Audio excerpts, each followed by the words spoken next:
तंबाखू वापर आणि त्याचा दुष्परिणाम, स्त्रियांमध्ये तोंडी आरोग्य, दंतचिकित्सा आणि दंतचिकित्सक काय करतात ह्याबद्दल सर्व, आणि शेवटी रस्ता सुरक्षा. ह्या टॉपिक्स वरती आज आमचा विषय होणार आहे. तर सर्वप्रथम सगळ्यांना आंतरराष्ट्रीय महिला दिनाच्या हार्दिक शुभेच्छा. Happy women's day madam. हे झाले आपले सामान्य तंबाखू उत्पादन, जे लहानांपासून मोठी लोक वापरतात, जे आपल्याला छोट्या छोट्या पानपट्टीत मिळतात. ते आहेत सर्वात कॉमन म्हणजे पान, तंबाखू, जर्दा, गुटखा, मिश्री, बीडी, सिगरेट. ओके. तर हे वेगवेगळे प्रकारचे तंबाखू उत्पादन जे आपल्याला पानपट्टीमध्ये भेटतात, ते आपण आजकाल बघत आलोय, की आजकाल लहान लहान मुलं जी स्कूलमध्ये शिकतात, हे पण ह्या सर्व तंबाखू उत्पादनाचा वापर करू लागलेत. तर हा वापर आपल्याला थांबवायचा आहे. का तर हे तंबाखू आपल्या शरीरावरती खूप दुष्परिणाम करतं. तर काय आहेत तंबाखूचे दुष्परिणाम, हे आता आपण बघूयात. सर्वप्रथम डोक्यापासून सुरुवात करूया. मेंदूला रक्त कमी पडल्यामुळे स्ट्रोक येऊ शकतो. आपली त्वचा एकदम कोरडी पडू शकते. ओके. लेदर सारखी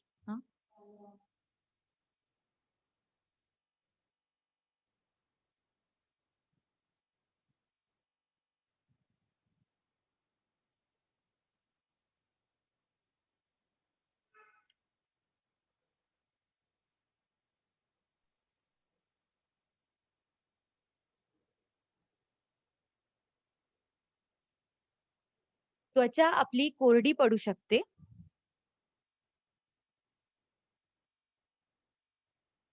मग लेदर सारखी होऊ शकते आणि एखादा लहान व्यक्ती सुद्धा, 20 वर्षाचा व्यक्ती सुद्धा त्याच्या त्वचेवरती आठ्या आल्यामुळे खूप मोठा दिसू लागतो.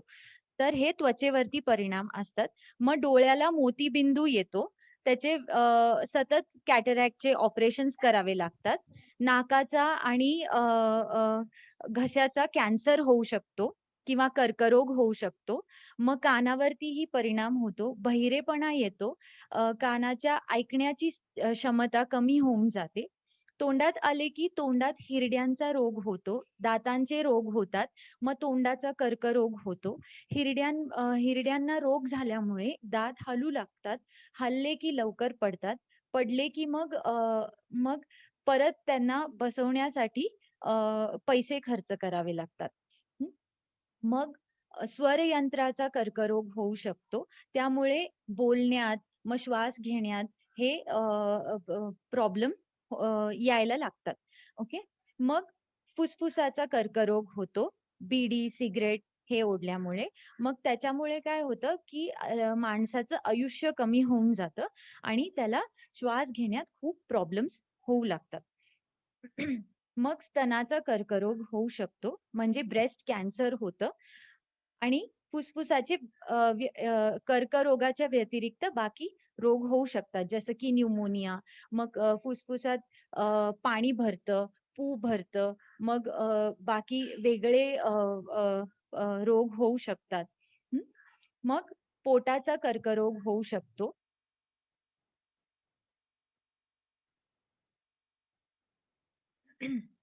किडनीचा कर्करोग होऊ शकतो. कोलोरेक्टल म्हणजे इंटेस्टाईनचा कर्करोग होऊ शकतो. लिव्हरचा कर्करोग होऊ शकतो. त्वचेवरती सोरियासिस म्हणून एक त्वचेवर आलेला रोग असतो, तो होऊ शकतो. सर्व्हायकल कॅन्सर म्हणजे गर्भाशयाचा कर्करोग होऊ शकतो. ओके. ह्या व्यतिरिक्त हृदयाचा रोग आणि हृदयाला स्ट्रोक येऊ शकतो, बीडी, सिगरेट किंवा बाकी तंबाखू उत्पादन सेवन केल्यामुळे. मुखाचा कर्करोग म्हणजे तोंडाचा कर्करोग होतो. मग महिलांवरती पाळीचा प्रॉब्लेम व्हायला लागतो. रेग्युलर असेल तर ती खूप इरेग्युलर पाळी यायला लागते. महिनोमहिनी येत नाही. हं. मग जर कुठली गर्भवती महिला समजा तंबाखू सेवन करत असेल, तर गर्भाचा मृत्यू होऊ शकतो किंवा लहान मुलं जेव्हा जन्मतात, तेव्हा त्यांना जन्मता वेगवेगळे आजार होऊ शकतात. मग नपुंसकता येऊ शकते. इरेक्टाईल डिस्फंक्शन जे आम्ही म्हणतो, हे माणसांमध्ये नपुंसकता येते. आणि त्याच्या व्यतिरिक्त बाकी गॅस्ट्रोइंटेस्टिनल आजार होतात. पोटाचा, इंटेस्टाइनचा कर्करोग, मग अल्सर, पोटात इंटेस्टाइनमध्ये अल्सर, मग असे वेगवेगळे प्रकारचे आजार होतात. मग त्वचेला नुकसान तर होतोच. पहिलेच कोरडी पडते, परत व्हिटॅमिन एची कमी पडते. मग त्याच्यामुळे त्वचेला रक्त व्यवस्थित पोचत नाही. त्यामुळे मग त्याच्यामुळे बाकी आजार व्हायला लागतात त्वचेवरती. मग जन्मदोष होतात लहान मध्ये ज्यांची गर्भवती आई तंबाखू सेवन करत असेल किंवा वडील बिडी, सिगारेट स्मोक करत असेल किंवा फुकत असेल आणि घरी स्मोक केल्यामुळे आईला पण जो स्मोक असतो बिडीचा किंवा सिगारेटचा, त्याचं सेवन करून ही लहान मुलांमध्ये जन्मदोष होतात. मग अचानक बाळाची मृत्यू घडू शकते. जन्मलेल्या बाळाची अचानक मृत्यू घडते.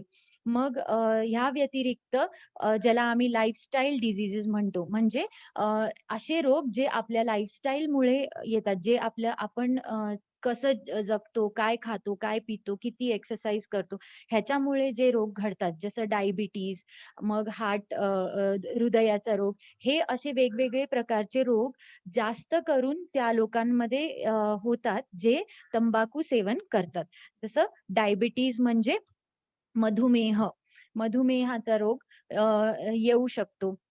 मग फुफ्फुसाचे आजार जे आपण बघितलेत ह्याच्या पहिले स्लाइडमध्ये, तर ते होऊ शकतात. मग त्या व्यतिरिक्त जर समजा हे सगळे रोग झाले एखाद्याला आणि तरी तो तंबाखू सेवन करत असेल, तर तंबाखू सेवनमुळे काय होतं ना, आपल्या शरीरात रक्त प्रमाण कमी होतो, रक्त जास्त घट्ट होतं.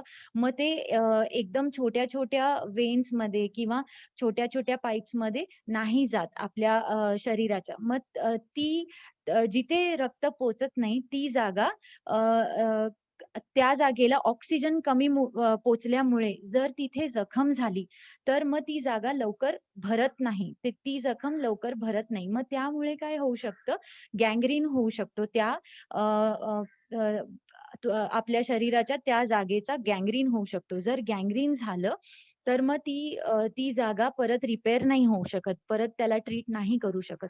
मग त्याच्यासाठी फक्त ती जागा काढून मग त्याचा तसा उपचार केला जातो. म्हणून तंबाखू सेवन हे ह्याचं आपण नाही करायला पाहिजे आणि आपले विद्यार्थी जे आहेत, जे स्कूलमध्ये किंवा आपल्या आजूबाजूला लहान मुलं किंवा कुणीही आपल्या आजूबाजूला आपल्याला दिसलं तंबाखू सेवन करणारी लोकं, त्यांना पण ही समजूत आपल्याला द्यायला लागणार, की हे जे पदार्थ आहे, ते हा एकमेव असा पदार्थ आहे, ज्याचा कर्करोग आपण कंप्लीटली अव्हॉइड करू शकतो. म्हणजे WHOनी सांगितलंय, की तंबाखू हे एकमेव असं व्यसन आहे, जे आपण थांबवलं तर बऱ्याच प्रकारचे कर्करोग आपण थांबवू शकतो. तर आता डॉक्टर तनुश्री महिलांचे तोंडी आरोग्याबद्दल तुम्हाला समजवतील.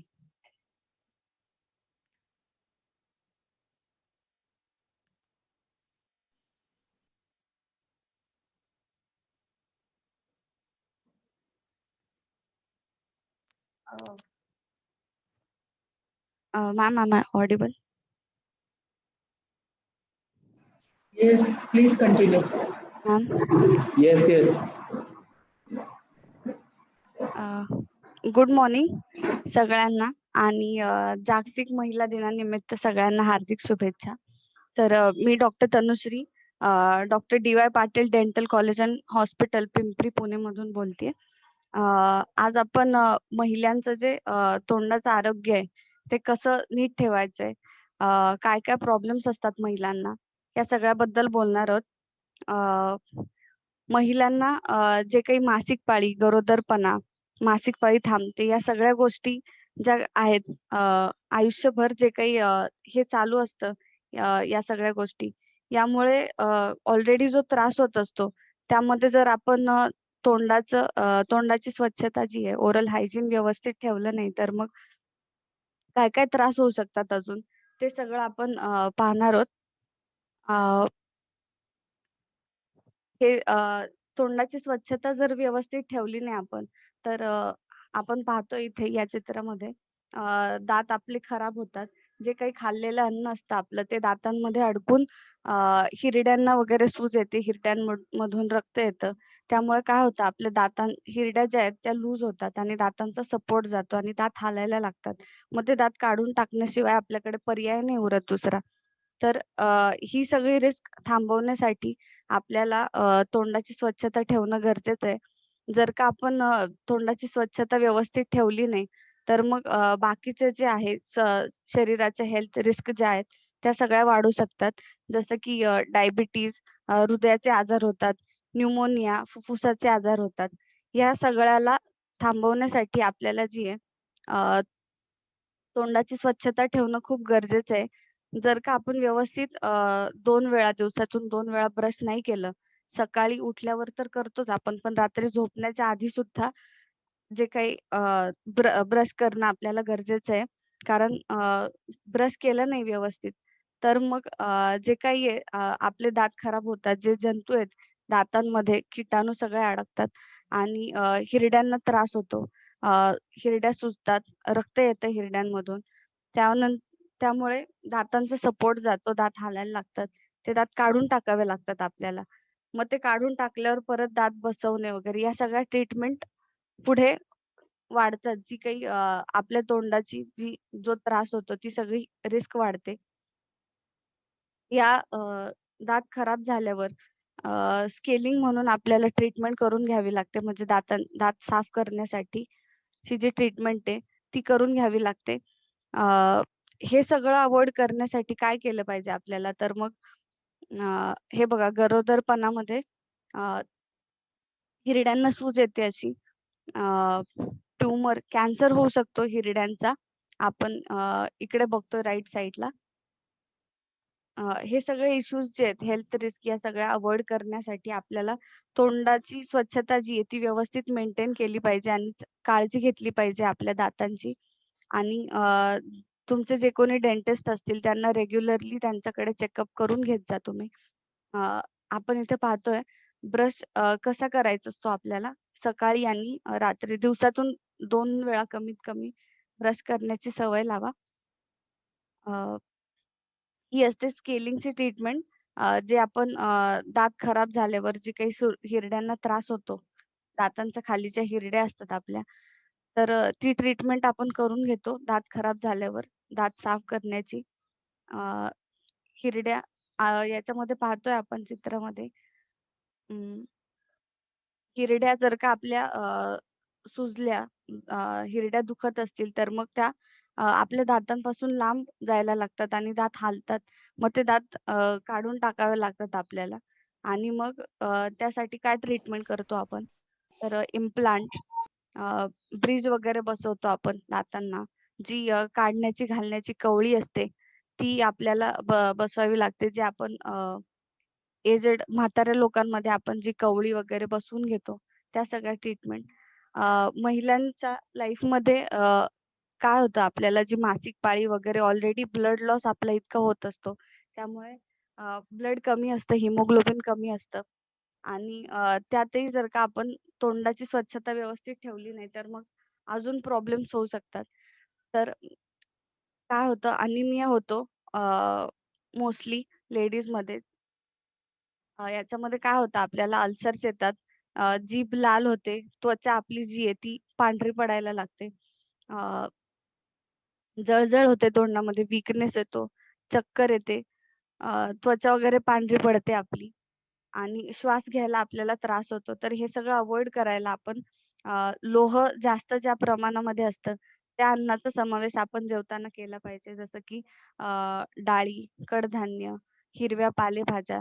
जर का मांसाहार घेत असाल तुम्ही, तर मांसामध्ये अंडी, मासे हे सगळं आपण खाऊ शकतो. फळं भरपूर प्रमाणात खा.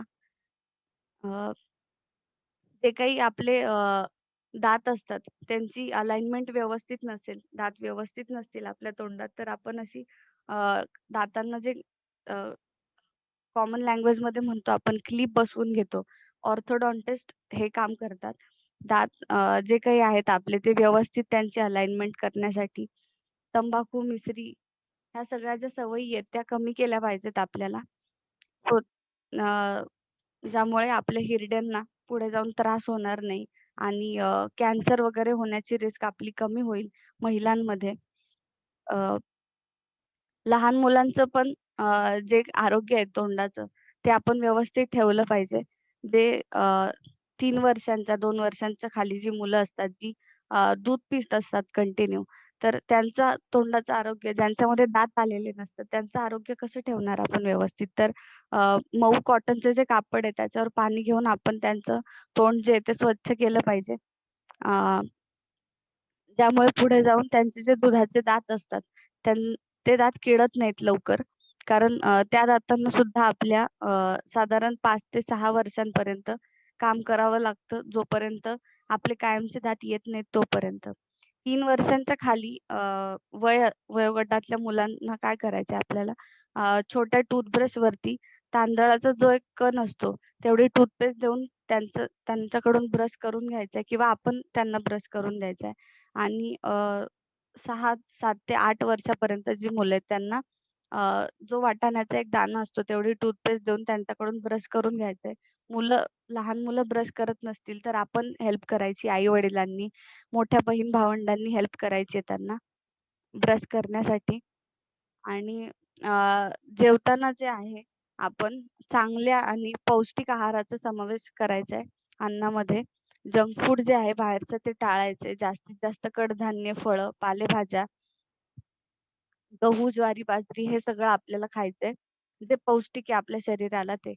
आणि लहान मुलांना जे चॉकलेट्स वगैरे कमी द्यायचेत खायला. लहान मुलांना सगळ्यात आधी जे दात येतात, दुधाचे दात, ते आल्यानंतर एकदा तुम्ही डेंटिस्टकडे दाखवायचंय. प्रत्येक 6 महिन्यांनी आपण सुद्धा स्वतः डेंटिस्टकडे जाऊन रेग्युलर चेकअप Can't केलं hear पाहिजे. you. Be louder. We जेणेकरून can't hear आपल्याला त्रास you. त्याचा तोंडात, तो लवकरात लवकर त्याचं निदान होईल आणि लवकरात लवकर आपण उपचार घेऊ शकू त्यावर. तर अशा प्रकारे काळजी घ्यायची आपण आपल्या दातांची आणि त्याबरोबरच आपल्या आरोग्याची सुद्धा. Use the mic. Please use the mic.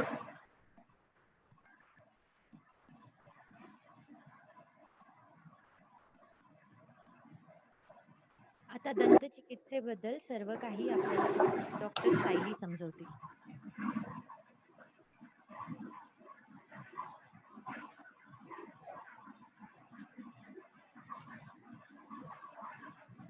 Remove your mouth mask and talk. Remove your mouth mask. नमस्कार, मी डॉक्टर सायली.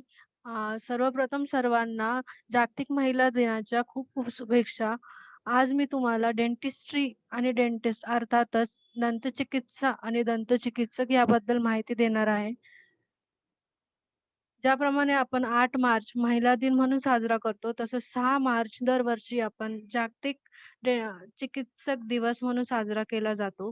हा दिवस का साजरा करतो? तर आपण ह्या दिवशी जगातील सर्वच डेंटिस्ट म्हणजे सर्वच दंतचिकित्सकांना आभार मानतो, की ते आपल्या दातांबद्दल, आपल्या चेहऱ्यासाठी, आपल्या तोंडासाठी काय काळजी घ्यावी किंवा त्यांचं योग्य ते उपचार करून आपल्याला एक छानशी स्माईल देतात. म्हणून त्यांचा आभार मानण्यासाठी हा दिवस साजरा केला जातो. आता डेंटिस्ट्री किंवा दंतचिकित्सा म्हणजे काय? तर दंतचिकित्सा म्हणजे आपल्या दातांचा, हिरड्यांचा, तोंडाचा किंवा जबड्याचे जे काही रोग, आजार असतात त्यांचं निदान करून योग्य तो उपचार करणे म्हणजे दंतचिकित्सा. आणि ह्याच्यामध्येच आपल्या तोंडाची काळजी घेण्यासाठी आपण काय प्रयत्न करू शकतो हे सांगितलं जातं. दंतचिकित्सा हे काय करते? दंतचिकित्सामध्ये आपण आपल्या वेगवेगळ्या प्रकारचे हिरड्यांचे आजार, दातांचे आजार किंवा ॲक्सिडेंट्समुळे होणारे आपल्या तोंडाचे, चेहऱ्याचे नुकसान हे कसं आपण भरून काढू शकतो, हे दंतचिकित्सा मध्ये सांगितलं जातं. आता डेंटिस्ट किंवा दंतचिकित्सक ज्याला आपण डेंटिस्ट म्हणतो, ते काय करतात? दंतचिकित्सक हे ते डॉक्टर आहेत किंवा जे ते स्पेशलाइज्ड डॉक्टर आहेत दातांसाठी, जे आपल्या चेहऱ्यामध्ये काही नुकसान झालं ॲक्सिडेंट्समुळे किंवा दातांना जे नुकसान होतं आपल्या निष्काळजीपणामुळे, ते कसं भरून काढता येईल हे आपल्याला सांगतात. ते दातांना लागलेली कीड, डाग किंवा ॲक्सिडेंट्समुळे पडलेले दात किंवा वयोमानाने पडलेले दात हे कसे परत आणता येतील हे सांगतात. डेंटिस्ट किंवा दंतचिकित्सक नेमकं करतो काय? डेंटिस्ट आपल्या दातांना लागलेली कीड किंवा आपले दात फ्रॅक्चर जसं आपले हातपाय फ्रॅक्चर होतात ॲक्सिडेंट्समुळे तसेच काही कारणांमुळे आपले दात सुद्धा फ्रॅक्चर होतात. म्हणजे दाताचा एखादा तुकडा पडला जातो. तर डेंटिस्ट ते त्याचं निदान करून आपल्याला काय योग्य तो उपचार करता येईल, जेणेकरून रुग्णाचे रुग्णाचा चेहरा आधीसारखा होईल आणि त्याच्या चेहऱ्यावरची ती स्माईल तशीच कायम राहील. हा प्रयत्न डेंटिस्ट करतो आणि आपल्याला ते कसं मेंटेन करायचं ह्याचे इन्स्ट्रक्शन्स डेंटिस्ट देतो. फक्त एकच टाइपचा डेंटिस्ट नाहीये, तर चेहऱ्याच्या वेगवेगळ्या भागासाठी वेगळ्या उपचारांसाठी 9 प्रकारचे डेंटिस्ट आहेत. तर आपण आता प्रत्येक 9 प्रकारचे डेंटिस्ट काय करतात ते पाहूयात. जनरल डेंटिस्ट हा असा दंतचिकित्सक आहे, तो एकच व्यक्ती सगळे उपचार एकाच ठिकाणी करतो. म्हणजे आपल्याला काळजी कशी घ्यायची ते सांगतो. एखादा दात तुटलाय तर तो त्याच्या जागी नवीन दात बसवून देतो. क्लीनिंग करणं सगळं एकाच ठिकाणी एकच व्यक्ती करतो. त्याला जनरल डेंटिस्ट म्हणतात. Paediatric dentist. पीडियाट्रिक डेंटिस्ट हा सामान्य भाषेत म्हटलं तर लहान मुलांचा डॉक्टर आहे. लहान मुलांचा दातांचा डॉक्टर आहे. ज्याला पूर्ण कल्पना असते, की लहान मुलांशी कसं बोलायचं, त्यांना ट्रीटमेंटसाठी कसं तयार करायचं आणि त्यांच्यासाठी कोणती ट्रीटमेंट योग्य आहे, हे पीडियाट्रिक डेंटिस्टला चांगलं माहिती असतं आणि तो पुरेपूर प्रयत्न करतो, की लहान मुलांच्या तोंडाचं, दातांची कशी काळजी घेता येईल, हे पीडियाट्रिक डेंटिस्ट सांगतो. ओरल सर्जन अर्थात जसं आपल्या शरीराच्या अन्य भागांची सर्जरी केली जाते, त्यासाठी जनरल सर्जन असतात. तसेच आपल्या चेहऱ्यावरील कुठल्याही भागाची सर्जरी करण्यासाठी ओरल सर्जन असतात. म्हणजे आपल्याला अक्कलदाढ येते सर्वांना, तर ती अक्कलदाढ कधी-कधी हिरड्यांमध्ये अडकलेली असते किंवा ॲक्सिडेंट्समुळे झालेले चेहऱ्याचे नुकसान, जबड्याचे नुकसान हे नीट करण्यासाठी त्यांना परत आधीसारखं करण्यासाठी ओरल सर्जन असतात. ओरल सर्जरी केले जातात. ऑर्थोडॉन्टिस्ट म्हणजे जन्मतः काही लोकांचे दात पुढे-मागे असतात किंवा काहींना दात नसतात. जसंच किंवा लहान मुलांना सवयी असतात अंगठा चोचण्याची, तोंडात काही वस्तू घालण्याची किंवा तोंडाने श्वास घेणे. ह्या गोष्टी आपल्याला सामान्य वाटतात, पण त्याच गोष्टींमुळे आपल्या दातांवरती खूप परिणाम होतो. ते आपल्याला सुरुवातीला कळून येत नाही, पण जेव्हा त्याचे इफेक्ट दिसतात तेव्हा कळतं. तर ऑर्थोडॉन्टिस्ट त्या गोष्टींची काळजी कशी घ्यायची आणि त्यामुळे झालेले दातांचे नुकसान कसं भरून काढता येईल, हे ऑर्थोडॉन्टिस्ट सांगतात. एंडोडॉन्टिस्ट म्हणजे आपल्या दातांमध्ये जी नस असते त्याचे आजार आणि त्याचं निदान करून त्याचं योग्य उपचार करणारे म्हणजे एंडोडॉन्टिस्ट. एंडोडॉन्टिस्ट रूट कॅनल ही ट्रीटमेंट जी सगळ्यांनाच माहिती असते, ही ट्रीटमेंट करतात. दाताची जी नस असते, कीड आपल्या नसेपर्यंत पोहोचते आणि त्यामुळे सूज येते. काही वेळेस भयंकर त्रासातूनही जावं लागतं. तर एंडोडॉन्टिस्ट त्या नसेचा उपचार करून ती नस काढून त्या जागी एक आर्टिफिशियल नस भरतात व वरती सिमेंट भरून दातासारखीच दिसणारी कॅप लावून देतात, जेणेकरून आपला दात आधीसारखाच होतो. हे एंडोडॉन्टिस्टचं काम आहे. ओरल रेडिओलॉजिस्ट म्हणजे आपण जसं बाकीच्या शरीराचे भाग, हात, पाय, डोकं काही ॲक्सिडेंट झाल्यानंतर किंवा काही आजार झाल्यावर त्याचा एक्स-रे घेतो. तसंच दातांचाही एक्स-रे घेतला जातो आणि जो व्यक्ती त्या दातांचा एक्स-रे घेतो, त्याला ओरल रेडिओलॉजिस्ट म्हटलं जातं. म्हणजे कुठल्याही आजाराचं निदान वरच्यावर पाहून आपल्याला करणं खूप अवघड आहे. त्यामुळे त्याचा एक्स-रे घेऊन आतमध्ये काय घडतंय हे पाहणं महत्त्वाचं आहे. त्यामुळे ओरल रेडिओलॉजिस्ट वेगवेगळ्या प्रकारचे दातांचे एक्स-रे घेतात. म्हणजे एका दाताचा, पूर्ण चेहऱ्याचं किंवा पूर्ण जबड्याचा एक्स-रे, ज्याला ओ-पी-जी, सी-बी-सी-टी किंवा पेरिअपायकल रेडिओग्राफ्स म्हटलं जातं. हे अशा प्रकारचे रेडिओग्राफ्स किंवा एक्स-रे घेणारा म्हणजे ओरल रेडिओलॉजिस्ट. प्रोस्थोडॉन्टिस्ट ही अशी फील्ड आहे जी वयोमानाने किंवा ॲक्सिडेंट्समुळे गमावलेले दात आपल्याला परत आणून देतं आणि जी आपल्या दातांनी करणाऱ्या क्रिया म्हणजे जेवण करणं किंवा बोलताना सुद्धा आपल्याला दातांची गरज लागते. तर त्या परत आणण्यात प्रोस्थोडॉन्टिस्ट यांचा खूप मोठा हात असतो.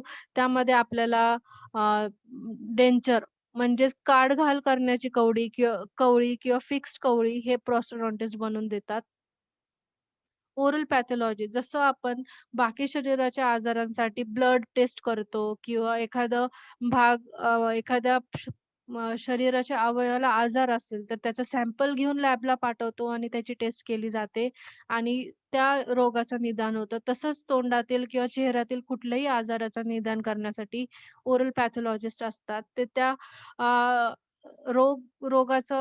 रोगास जिथे आपल्याला दिसून येतं, की इथे काहीतरी बदल आहे आपल्या तोंडामध्ये, त्या भागाचा सॅम्पल घेऊन त्याचं निदान करतात, की हा कुठला रोग आहे. त्यासाठी ओरल पॅथॉलॉजिस्ट असतात.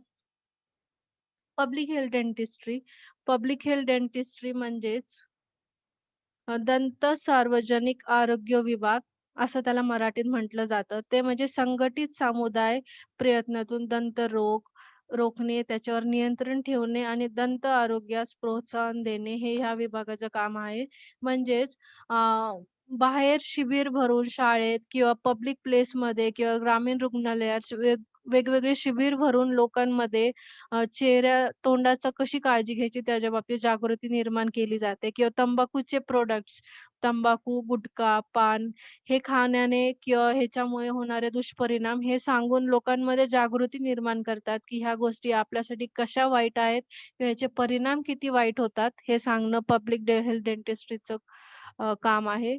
वेगवेगळ्या शाळांमध्ये जाऊन मुलांमध्ये त्याची जागृती करतात, की दात कसे घासले पाहिजेत किंवा कोणती टूथपेस्ट यूज करावी जेणेकरून आपल्या दातांची काळजी आपण घेऊ शकतो. हे पब्लिक हेल्थ डेंटिस्ट्री करतं.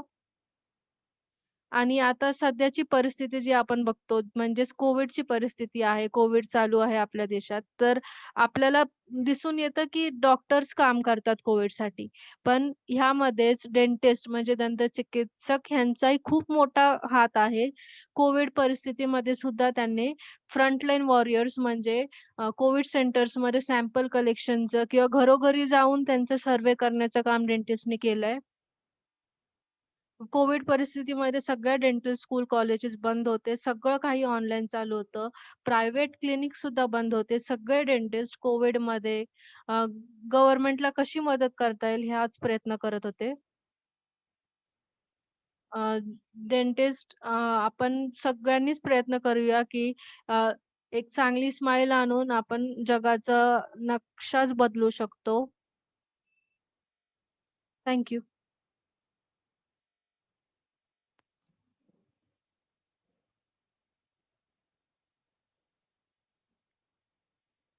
आता रस्ता सुरक्षाबद्दल आपल्याला डॉक्टर अंकिता सांगणार आहेत.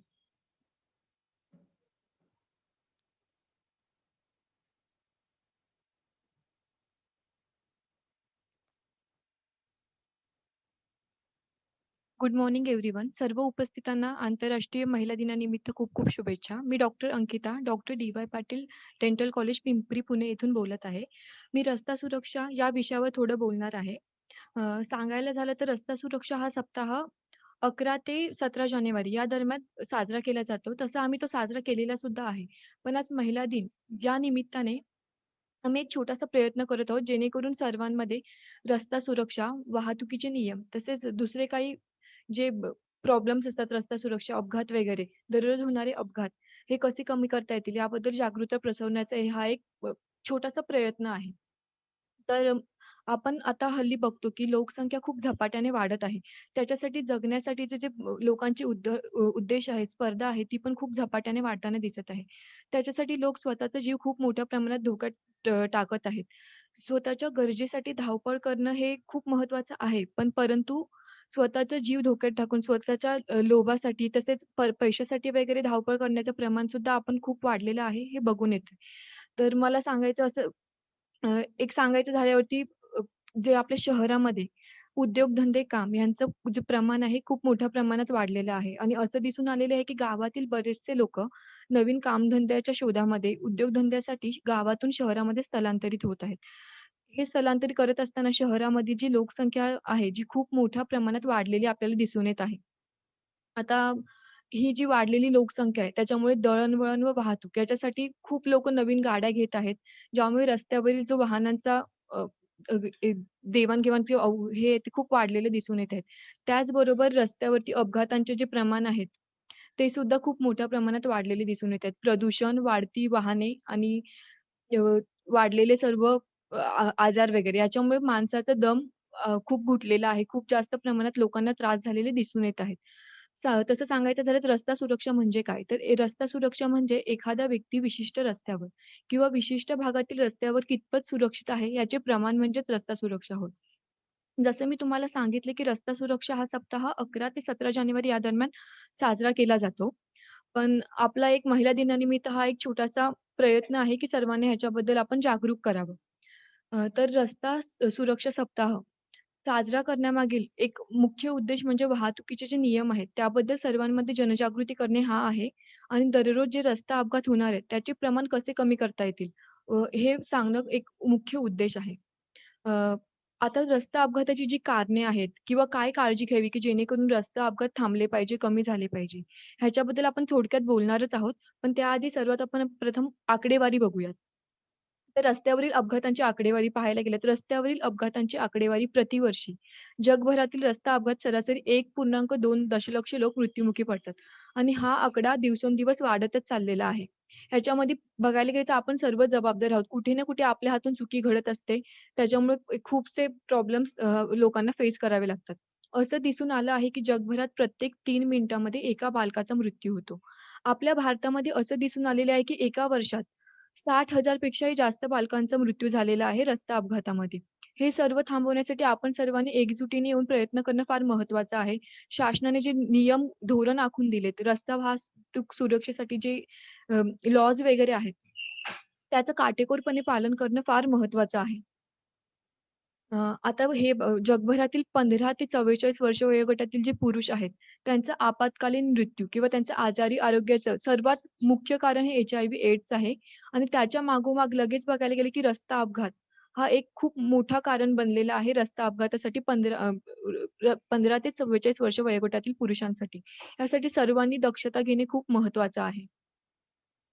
आता रस्ता अपघाताची जी मुख्य कारणे आहेत ते आपण पाहूयात. सर्वात प्रथम अतिवेग.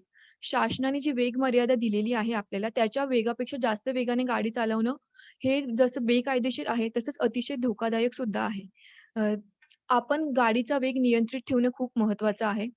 जेणेकरून आपण स्वतःचा जीव धोक्यात आणणार नाही, तसेच आपल्या सोबत असणाऱ्या आपल्या कुटुंबियांचा, तसेच आपले मित्रमंडळी व आजूबाजूला गाडी चालवणाऱ्यांचं जसं अ, सुरक्षा करता येईल आपल्याला. दुसरं सांगायचं झाल्यास मद्यपान करून गाडी चालवणे. आता मद्यपान करून गाडी चालवण्यामध्ये दारू पिऊन गाडी चालवणं असो किंवा एखादी नशा करून गाडी चालवणं असो, हे कोणतेही येऊ शकतं.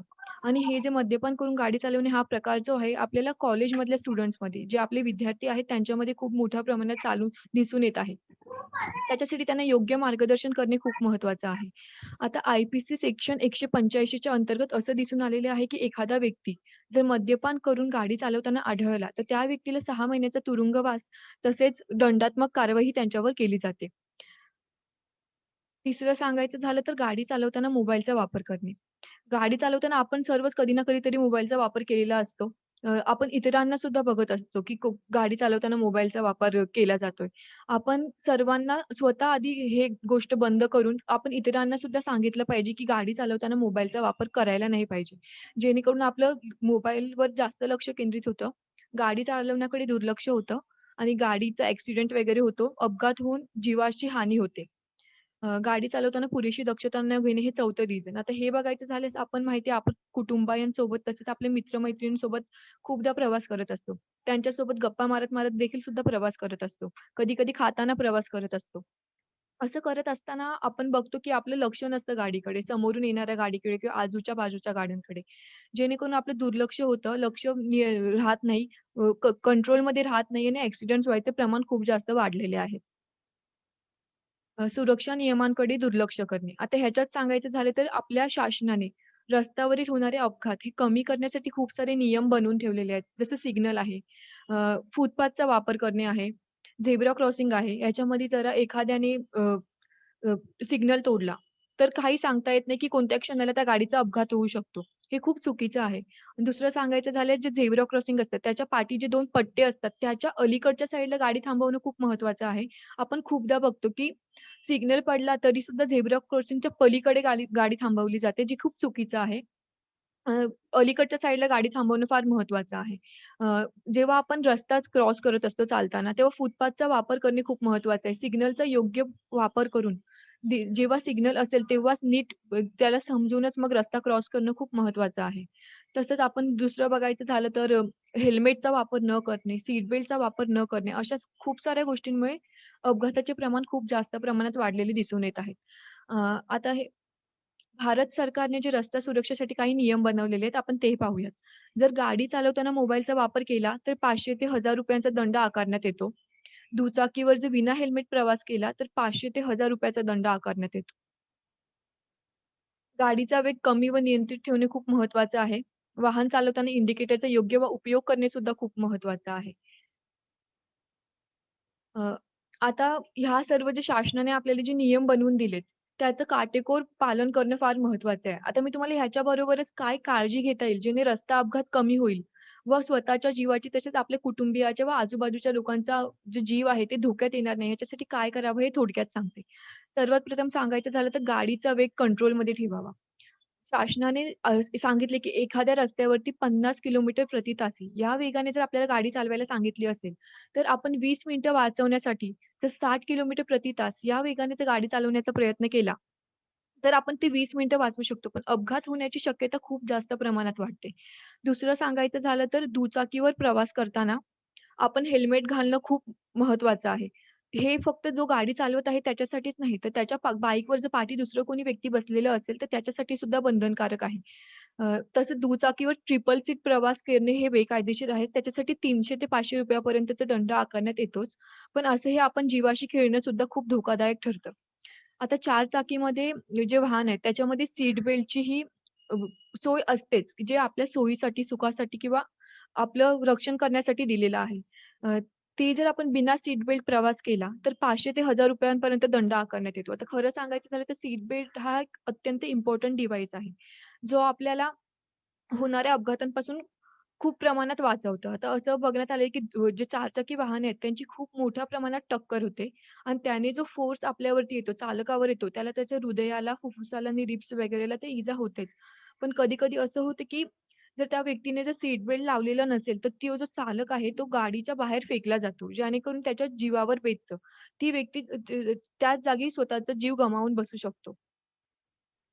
आता हे तर सांगितलेलंच आहे मी, की ठरवलेल्या गतीपेक्षा जर आपण जास्त स्पीडवरती, जास्त वेगाने जर गाडी चालवली, तर 2,000 ते ₹4,000 दंड आकारण्यात येतो.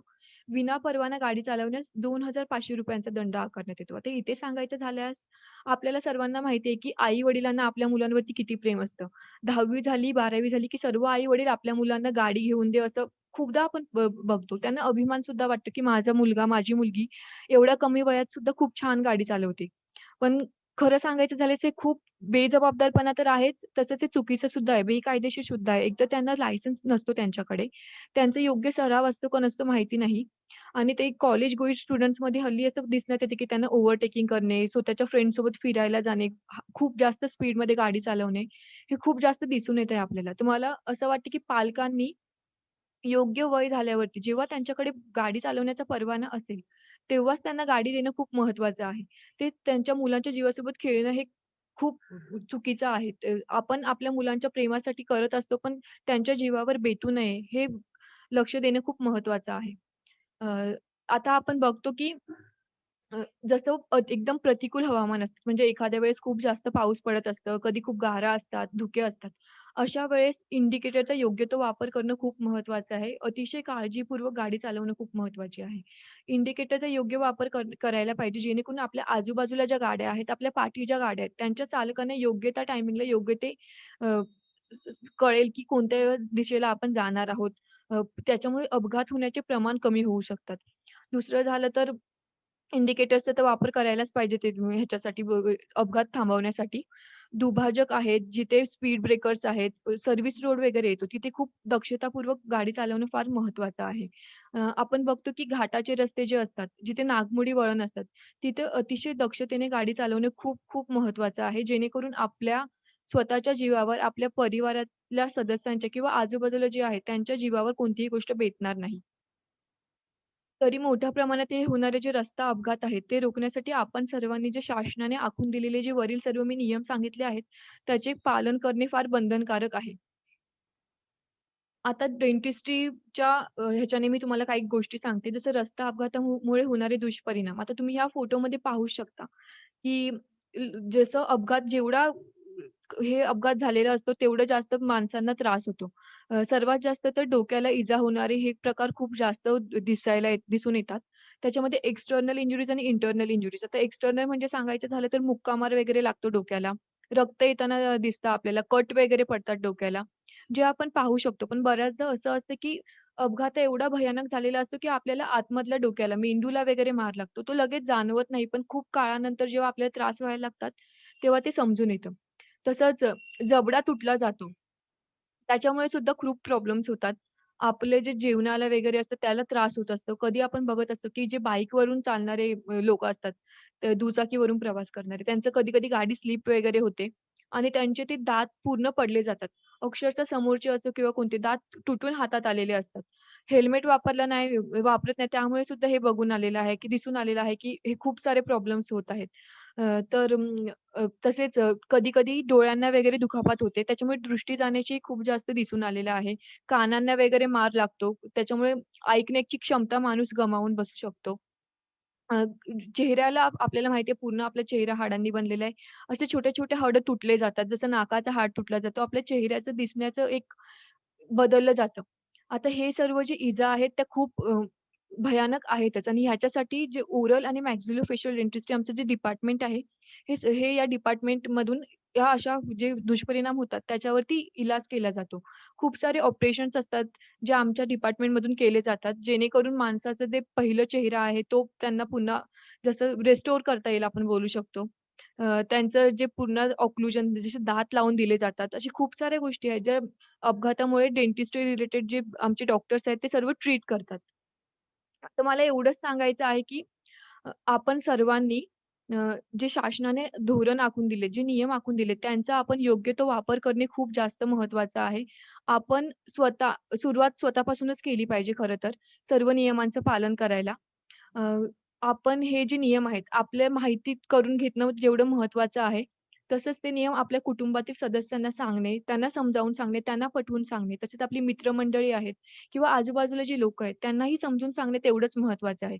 मला असं वाटतं, की ही फक्त आपल्या एकट्याची नाही, तर सर्वांची जबाबदारी आहे. आपण सर्वांनी सर्व धोरण पाळून, नियम पाळून आपल्या सर्वांचं जीवन सुखकर बनवणं हेच अपेक्षित आहे. धन्यवाद.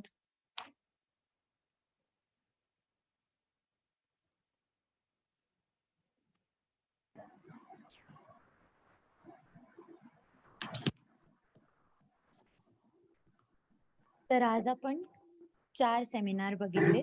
एक तंबाखू आणि त्याचा दुष्परिणाम. दुसरा म्हणजे महिलांचा दंत आरोग्य आणि त्यांच्यामध्ये काय प्रॉब्लेम्स असतात त्याच्याबद्दल डिस्कस केले आणि रस्ता सुरक्षा आणि दंतचिकित्सक आणि दंतचिकित्सा हे एक्झॅक्टली काय करतात ह्याच्याबद्दल आपल्याला माहिती दिली आहे डॉक्टरांनी.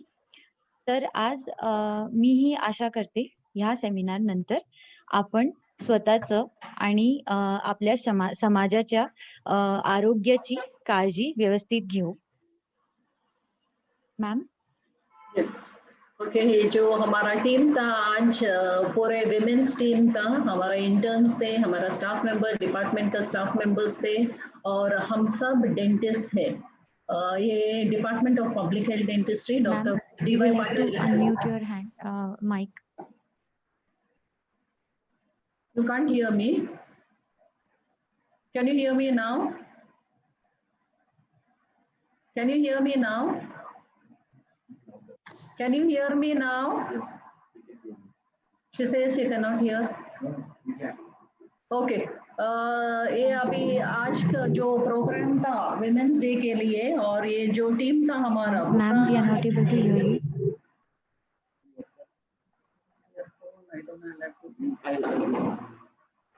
You continue, Rutika, you continue.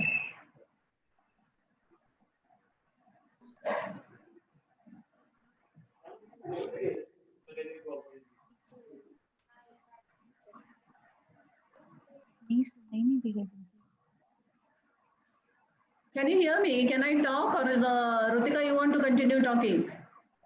Can you hear? Yes, ma'am, you can talk now. Yes yes yes ये जो हमारा टीम था आज का पूरा विमेन्स टीम था ये you know this is for on the occasion of women's day हमारा इतना रिक्वेस्ट है कि सबको specially students stay away from tobacco ये जो गुटखा पान मसाला वो सब चू करने से क्या हानिकारक कैंसर हो सकता है वो सब दिखाई दिया है आज और थैंक यू हमारे तरफ say anything from your side, Rutika? No, yeah, ma'am. मला फक्त इतकंच सांगायचंय की आज आत्ताच्या काळी महिला समाज बऱ्यापैकी स्वतंत्र झाला आहे. स्वतः गाडी घेऊन कॉलेजला किंवा शिकवायला किंवा नोकरी करायला बाहेर पडतायत किंवा इव्हन घरी असले तरी त्यांना दुचाकी तरी येतच असते. म्हणून आजच्या या कार्यक्रमात आम्ही रस्ता सुरक्षा हा पण सेमिनार इन्क्लूड केला आहे. तर माझी अशीच इच्छा आहे, मी आशा करते की आपण सर्व लोक सुरक्षित राहून शासनाने लादून दिलेले नियम पूर्णपणे पाळून आपल्या आरोग्याची रक्षा करू. धन्यवाद. Okay, thank you.